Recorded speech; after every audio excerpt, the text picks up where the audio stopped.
Ivanka Trump has now testified before the January 6th committee. The former president's daughter and advisor answered questions for nearly 8 hours. She was with her father at the rally before the assault on the Capitol and in the Oval Office throughout the attack.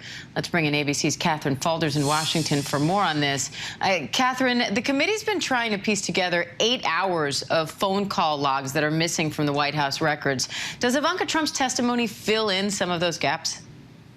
Yes, so we're told that Ivanka Trump broadly answered the committee's questions. They didn't seem dissatisfied with her appearance. And as you mentioned, she was in there for quite some time, 8 hours. So the important thing about that more than 7-hour gap does relate to the phone calls. And look, Ivanka Trump can fill that in. But what she can also do is fill in those gaps specifically about what the former president was doing at the time. We know he was in the Oval Office. We reported at the time he was watching TV of all of this happening. We also know that Ivanka Trump was one of those trying to persuade her father to call off the violence at the Capitol. So while she can fill in some of those gaps, as it relates to the cell phones, Trump was often using aides' cell phones to place calls. She can also speak to exactly what was going on in the West Wing at that time. Now, whether she did that and whether she offered extensive detail on that, we still don't know.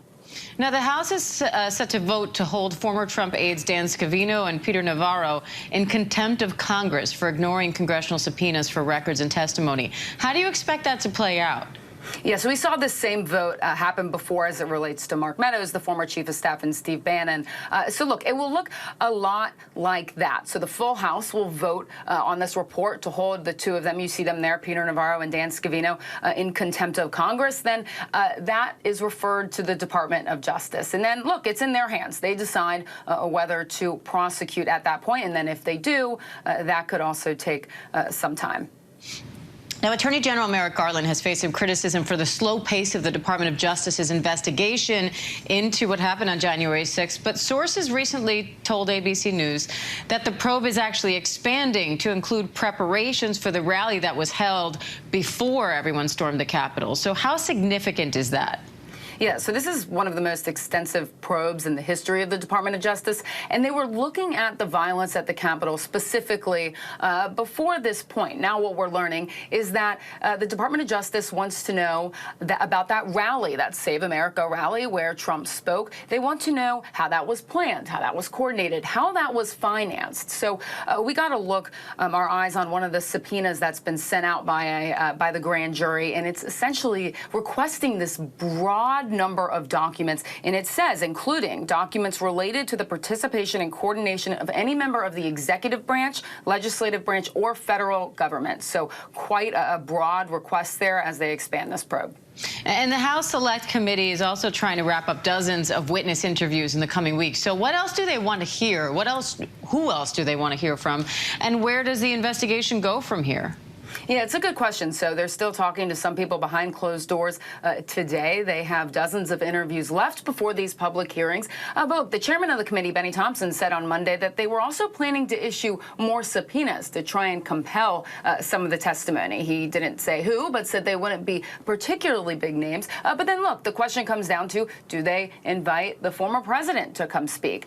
We don't know. And then as it relates to Vice President Mike Pence, former Vice President Mike Pence, they were negotiating with his lawyers to come in as well. But the chairman of the committee said that they've kind of fallen off of that a bit. They don't plan to issue a subpoena, and they say they don't necessarily need Pence's testimony. So we have plenty of people coming in behind closed doors. There's a question of who agrees to cooperate. But right now, we are expecting potentially some more lawyers to come in. We're not sure yet. But again, this is expected to wrap up in the next couple of weeks. And then they move into public hearings, maybe the next month. Public hearings scheduled for, it looks like, the end of May.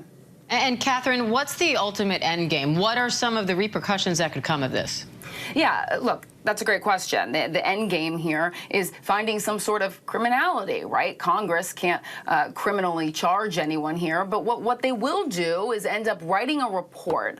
This will be potentially before November, before the midterm elections. And look, then it's up to them whether they say they refer this over to the Justice Department and then it's in their hands, for example. But the end game here really is they're interviewing as many people as they can. They will have these public hearings. They will let the American American people decide for themselves. And frankly, what we're hearing from sources is that as this Justice Department investigation is going on as well, DOJ is also keeping tabs on what Congress is revealing here through all the evidence that they've gathered and the more than 800 interviews that they've conducted. So they'll write their report, and then look, I think it's up to them whether they refer it over to the Department of Justice for any criminal behavior, for example.